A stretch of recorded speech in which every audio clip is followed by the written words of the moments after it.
Healer poszedł do dziecka, bo się przebudziło? Nie ma problemu. Depsy nie wyrabiają i musi nadrabiać braki? Nie ma problemu. Nikt niczego nie przerywa i wszystko stoi na twojej głowie? Nie ma problemu. Zacząć tankować Protection Paladynem w Midnight nie jest trudno, ale żeby stać się prawdziwym gigakradem przeciągającym grupy na swoich plecach, no to trzeba się jednak postarać. Dzisiaj sobie porozmawiamy o naszej jednoosobowej armii, jaką jest Protection Paladin w Midnight, w ramach kolejnego odcinka kandydata na maina, co może was zachęcić do spróbowania specjalizacji, klasy, a może nawet i gry. Jeśli interesuje was też, jak inne specjalizacje wyglądają w Midnight, to zrobiłam już parę materiałów na ten temat i będą powstawać kolejne, więc zostawcie słupka, żeby ich nie przegapić. Przy okazji też dziękuję wszystkim wspierającym i podbijającym kanał Cebulki, a teraz przejdźmy do rzeczy. Protection Paladin to melee, strength, plate, tank grający z jednoręczną bronią i tarczą. Znany jest z tego, że potrafi być człowiekiem orkiestrą, przez to, że posiada przepotężny, supportowy toolkit dla swojej grupy. Od wszelakiego rodzaju buffów, czy też interruptów, dostępnych prawie na żądanie, aż po ratujących z opresji jedynych w swoim rodzaju off-heali, które powodują, że Retribution Paladyni do dziś im zazdroszczą tego, co kiedyś sami mieli. Klasa Paladyna korzysta z resursu zwanego Holy Powerem, którego generujemy używając różnych umiejętności, po czym wydajemy go na uderzenie tarczą, które jest naszym źródłem tankowej mitygacji lub heala w siebie albo i nawet w kumpla, w ramach supportowania naszej grupy potencjalnie kosztem tylko lekkiej utraty depsa. Samo granie tankiem w Midnight nazwałabym byciem gloryfikowanym depsem. Dlaczego? Ponieważ w większości wypadków, gdy będziemy optymalnie wykonywać naszą rotację pod kątem maksymalizacji naszego damage'u, to tak jakby skutkiem ubocznym będzie to, że nasza szeroko pojęta pasywna mitygacja obrażeń, poza oczywiście odpowiednim używaniem defensywnych cooldownów, będzie tak naprawdę bardzo dobra. Mówimy tu oczywiście tylko i wyłącznie o podstawach rotacyjnych, ponieważ wszyscy wiemy lub też nie, że trudność w tankowaniu bierze się tak naprawdę ze wszystkich elementów, które nie dotyczą robienia zwykłej rotacji, takiej jak znajomości dróg w dungach, umiejętności bossów i na ogół co i kiedy robić, by móc dobrze prowadzić grupę. Rotacja depsowa protpalka nie jest skomplikowana, bo większość jego depsowych umiejek możemy zamknąć w 7 przyciskach, z czego 2 to cooldowny, aczkolwiek wymaga ona dużo APM-u, czyli klikania, przez to, że nasz główny spender, a zarazem źródło pasywnej mitygacji, czyli Shield of the Righteous, jest poza global cooldownem, co oznacza, że będziemy go bardzo często naciskać podczas używania wszystkich innych umiejętności dookoła. Większość naszego pola do popisu będzie się skupiać na znajdowaniu balansu pomiędzy robieniem depsa a leczeniem, a przede wszystkim poprzez odpowiednie użycia interruptujących rzutów tarcz połączone z możliwością ich resetów, doprowadzając do sytuacji, w których to sami możemy przerywać więcej castów wrogów niż cała grupa razem wzięta. Protpalek, szczególnie w środowiskach dungowych, wnosi cały arsenał przydatnych umiejętności. Mamy dostęp do 3 aur, ale zwykle będziemy używać aurę Devotion, czyli pasywną redukcję obrażeń dla naszej grupy czy rajdu. Posiadamy multum utility blessingów, czyli pomocniczych cooldownów, takie jak m.in. redukcja utrzymywanych obrażeń kumpla za pomocą Blessing of Sacrifice, niewrażliwości na wszelkie ruty i slowy dzięki Blessing of Freedom, niewrażliwości na fizyczne lub magiczne obrażenia dzięki Blessing of Protection lub Spell Warding. Chociaż już w The War Within posiadaliśmy przepotężne off-heale dla grupy za pomocą zestawu talentów Word of Glory oraz Lay on Hands, Midnightowe drzewka talentów pozwolą nam na granie bardziej supportowymi buildami z mniejszą ilością utraty własnej tankowości, czy też depsa niż do tej pory. Posiadamy możliwość krizowania niejednej one-shotowej mechaniki dzięki możliwości tankowania podczas użytego Divine Shield, czyli niewrażliwości na wszystkie obrażenia. Mamy dostęp do Combat Reza dzięki Intercession, czyli możliwość wskrzeszenia kumpla w walce, o ile jest dostępna taka możliwość, ponieważ ten spell dzieli cooldown z cerami innych osób w grupie lub rajdzie. Jako paladyni mamy tematyczną, fajną umiejętkę przyspieszającą nasz movement speed w postaci Divine Steeda, który to normalnie przyzwie naszego rasowego paladyńskiego rumaka. Dzięki glyphowi of the Trusted Steed możemy natomiast zmienić sobie wygląd przyzwanego rumaka z rasowego na oryginalnego paladyńskiego chargera, który to swoją drogą dostał w Midnight graficzne odświeżenie. A na koniec najważniejsze, mamy niezrównaną ilość interruptów dzięki resetującym się w walce Avengers Shield w połączeniu z Divine Tollem i Divine Resonance, nie zapominając o dostępie do zwykłego interrupta, silnego i częstego stuna co 30 sekund, czy też AoE Blinda. W endgame'ie będziemy musieli wybrać jeden z 2 dostępnych hero talentów, które zwykle będą nas zachęcały do pewnych wyborów konkretnych talentów, aby łączyć synergię i tworzyć sensowne buildy. W tym wypadku mamy do wyboru opcje Lightsmith oraz Templar. Lightsmith to drzewko, którego główne założenie to dodatkowe wspieranie grupy dzięki rzucaniu zarówno sobie, jak i ziomkom z grupy buffów do damage'u oraz absorb shieldów za pomocą nowej umiejętności drzewka zwaną Holy Armament. No nie martwcie się, to nie tak, że sami nic z tego nie mamy. Drzewko pozwala nam też m.in. wyciągnąć duże value ze skalowania kryta dzięki talentowi Hammer and Anvil, co zwiększy nasz AoE DPS oraz mieć kolejne warstwy awaryjnej pomocy kumplom dzięki częstym dostępie do naszych potężnych heali za pomocą Laying Down Arms i też jeszcze więcej interruptów dzięki Reflection of Radiance. Wisienką na torcie jest talent Tempered in Battle, czyli pasywka, która pozwoli uratować kogoś od śmierci poprzez wyrównanie HP między osobami, które aktualnie mają na sobie nasz buff Sacred Weapon. Sami zatem widzicie, narzędzi do ratowania ludzi i zarazem bycia ulubionym kumplem healerów nie brakuje. Drzewko Templar będzie drzewkiem znacznie ofensywniejszym, ponieważ jej głównym założeniem będzie używanie nowej umiejętności Hammer of Light, która jest potężnym hitem dostępnym dopiero po wykastowaniu Divine Tolla, czyli naszego AoE rzutu tarczą, co jest swoją drogą nowinką midnightową. A skoro drzewko Templar dostało ciekawych nowości w Midnight, to żebym się nie powtarzała, przejdźmy do kolejnego rozdziału, czyli nowinek midnightowych, bo jest całkiem sporo do pogadania. W Midnight każda specka dostaje nowe tzw. Apex talenty, które są niczym innym niż nowymi talentami, ale nazwanymi ładniej, które zwykle tworzą synergię z wyborem innych talentów w drzewku. W przypadku Protection Paladyna nasz Apex talent skupi się wokół ulepszania naszych w sumie 3 głównych depsowych umiejętności, czyli judgmentu, rzutu tarczą oraz uderzenia tarczą. Najważniejszym elementem tego będzie nowy, dość wyjątkowy proc, który będzie powodować, że nie dość, że nasz rzut tarczą będzie mógł teraz generować 3 Holy Power zamiast 0, to dodatkowo sam efekt będzie tak jakby skillshotem, czyli ważny będzie odpowiednie dobieranie targetów w celu uzyskania największego value z tego. W praktyce wyglądać to będzie tak, że będziemy rzucać te nasze młotki, aż w końcu dostaniemy sobie proca Agludicator, który spowoduje, że nasz kolejny rzut tarczą zarówno da nam 3 Holy Powery, jak i będzie skillshotem. Zatem starać się będziemy pozycjonować tak, by ustawiać naszych wrogów w linie oraz targetować potwora, który znajduje się na końcu tej linii.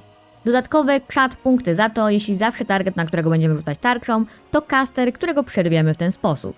Straciliśmy takie umiejętności jak Eye of Tyr, Moment of Glory czy też Bastion of Light, ale nie ma co nad nimi płakać, spójrzmy lepiej co zyskaliśmy. Nasze mastery dostało w końcu świetnego reworka przez dodanie do niego dawnego pasywa Holy Shield, czyli możliwość blokowania speli. Co ważniejsze, skasowany został bonus do redukcji obrażeń, gdy stoimy w naszej konsekracji, przez co w zamian za to dostaliśmy buffa do naszej pasywnej mitygacji z armora, a także do armor buffa z Shield of the Righteous, dzięki czemu jesteśmy teraz twardsi, bez konieczności stania w niej, co jest super zmianą. Righteous Protector został zmieniony z talentu, co skracał nasze odpałki przy wydawaniu Holy Powera, do takiego, co zwyczajnie skróci cooldown naszych skrzydeł o 60 sekund, czyli będą na minutowym cooldownie kosztem tego, że będą trochę krótsze. Działać to będzie zarówno, gdy wybierzemy bardziej ofensywne skrzydła Avenging Wrath, jak i w defensywnym wariancie Sentinel. Hammer of Wrath został wbudowany w efekt Judgmenta, czyli podczas naszego cooldownu Avenging Wrath będziemy automatycznie rzucać hammery zamiast Judgmentów, które swoją drogą dostały nową animację po 20 latach, bo do tej pory były rodem z klasika, czy tam wanili. Dodatkowo nasze Judgmenty, czy też hammery będą mogły rykoszetować dodatkowe 2 targety dzięki Sweeping Verdict. Valiant Crusade to nowe, bardzo fajne narzędzie do wchodzenia w patchy z mobami, gwarantując nam armor bonus z Shield of the Righteous, ratując nas w ten sposób z tak zwanych randomowych one-shotów, z którego Protection Paladin był znany. Empyrean Authority pozwoli nam na uzyskanie dodatkowego charge'a Guardian of Ancient Kings, czyli naszej silnej 50% redukcji obrażeń na 3-minutowym cooldownie, zaś Instruments of the Divine pozwoli nam dopakować nasze uderzenie tarczą, skalując ich damage wraz z użytym dodatkowym Holy Powerem, czyli maksymalnie do 5 zamiast 3. Miejmy natomiast świadomość, że może to nam skrócić uptime naszego armor buffa oraz ilości dostępnych darmowych heali, skoro uderzeń tarczą w ten sposób może być mniej. Całe drzewko zostało przekształcone w taki sposób, że można teraz realnie wziąć off-healujące talenty takie jak Seal of Charity czy też Hand of the Protector, które są potrzebne, by rzucać silne heale w kumpli, tym samym nie trolując totalnie naszej własnej przeżywalności czy też depsa, robiąc z nas naprawdę potężnego tanko-supporta w dungach. Dodatkowo Word of Glory, czyli nasz główny heal, nie kosztuje już many, gdy używany będzie na nas samych, co było problemem, gdy robiło się potencjalnie bardzo wysokie klucze i walki trwały na tyle długo, że mogła nam się ta mana skończyć na self-healer, co było mocno niezręczną sytuacją. W tematach self-heali mamy też możliwość wzięcia nowego talentu Eradication, które będzie sporym zwiększeniem naszej przeżywalności w przypadku, gdybyśmy mieli tankować rajdowego bossa. Blessing of Down został zreworkowany, aby to ściągać część obrażeń z kumpli na siebie, co będzie teraz świetnie kombić się z talentem Lightbearer. Healerzy wam na pewno będą wdzięczni za sam fakt, że jesteście. Przejdźmy jeszcze raz do hero talentu. Lightsmith dostał takie fajne nowinki jak Reflections of Radiance, czyli tak naprawdę pasywny dostęp do częstych resetów rzutów tarcz, co będzie szczególnie fajne w połączeniu z naszym nowym Apex talentem. Resounding Strike, czyli dodatkowy AoE Burst, gdy użyjemy naszego Divine Tolla, oraz Masterwork, który jest zbliżonym efektem do tego, co oferowała nasza setówka w 3. sezonie The War Within, czyli dodatkowe rozrzucane po kumplach mini-buffy po użytych armamentach. Templar dostał trochę więcej zmian przez to, że wcześniej dostęp do umiejętności Hammer of Light był po użyciu cooldownu Eye of Tyr, tylko że skasowali go, a zastąpi go teraz nasz Divine Toll. Tylko jakie są tego implikacje? Oznacza to, że raczej nie będziemy chcieli czekać z rzuceniem tej umiejętności w celu wyciągnięcia z niej największego value w postaci jakiegoś pięknie użytego silensa, a korzystać będziemy głównie po gigantyczny damage boost, szczególnie gdy połączymy to z takimi nowymi talentami Templara jak Divine Hammer, czyli rotujące wokół nas damage'ujące młoty po użyciu Divine Tolla, czy też Divine Exaction, który spowoduje, że nasz Divine Toll rzuci się jeszcze dodatkowe 2 razy w nasz main target po jeszcze większy giga burst. Dodatkowo Templar również uzyskał bonus swojej setówki z 3. sezonu w formie Lights Judicator, czyli dodatkowy scaling damage'u naszych mniejszych młotków z krytem, ale co ważniejsze, dodatkowy stack Lights Deliverance przy uderzeniach krytycznych, a to one pozwalają nam dodatkowo rzucać Hammer of Light przy 60 stackach poza naszym użyciem Divine Tolla. Ponieważ w tym filmie nie będziemy mówić co jest lepsze, a co gorsze, bo koniec końców się to zwykle sprowadza do tuningu, wszelkie przedstawienia są przykładowe, aby przedstawić to, czy gameplay jest dla kogoś potencjalnie zabawny i satysfakcjonujący, czy też nie.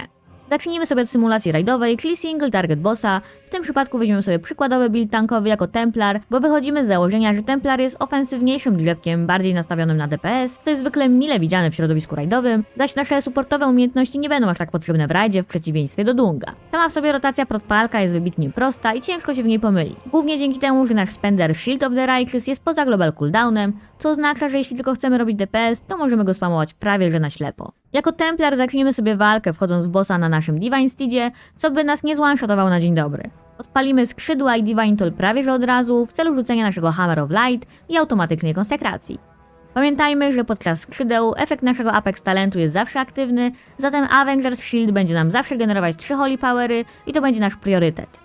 Potem będziemy starać się utrzymywać nasz młotko-templarowy buff Shake the Heavens, którego tak naprawdę nie musicie nawet śledzić, bo wydłużać go będziecie Judgmentami czy też Blessed Hammerem. A to jedyne wasze generatory Holy Powera i ciężko się tutaj pomylić. Po skończonych skrzydłach pozostaje teraz priorytetować Judgment nad Blessed Hammerem i czekać na proc naszego Apex talentu, by rzucić dopiero wtedy Avengers Shield, który da nam dodatkowe 3 Holy Power.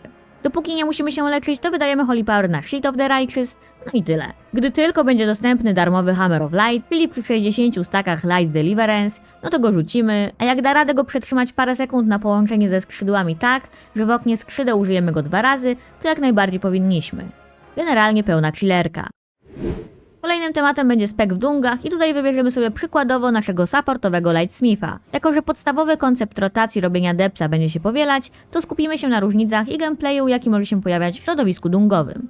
Na ogół nasze Lightsmith Holy armamenty powinniśmy zwykle używać po prostu on cooldown, aczkolwiek warto znać taki smaczek. Talent Divine Inspiration będzie nam samemu czasem rzucać armamenty w walce, ale domyślnie będą to te, które są aktualnie aktywne na naszym pasku. To oznacza, że jeśli będziemy chcieli mieć jak największy DPS dzięki większej ilości rzuconych buffów Sacred Weapon, to powinniśmy zawsze rotować użycie armamentów tak, by Sacred Weapon był dostępną ikonką, co też w praktyce oznacza, że najczęściej będziemy rzucać 2 armamenty pod rząd, by właśnie móc wrócić od razu do Sacred Weaponu. Divine Toll dalej będzie przepotężnym źródłem naszego AoE Burst Depsa, szczególnie jak połączymy to z naszymi talentami Divine Resonance czy też Bulwark of Righteous Fury. Niemniej jednak powinniśmy starać się go zachować i używać w taki względnie rozsądny sposób, by jednak przerywać nim paczki casterskich mobów, bo to w końcu nasze najważniejsze zadanie. W walce będziemy rzucać judgmenty i polować na proc Vanguard, który zmieni rzut tarczy w skillshota, co zadawać będzie obrażenia w linii rzutu. Starajmy się zatem ustawiać zawsze w taki sposób, aby po pierwsze rzucać tarczę w kastującego moba, a po drugie, aby tarcza przycięła jak największą ilość targetów po drodze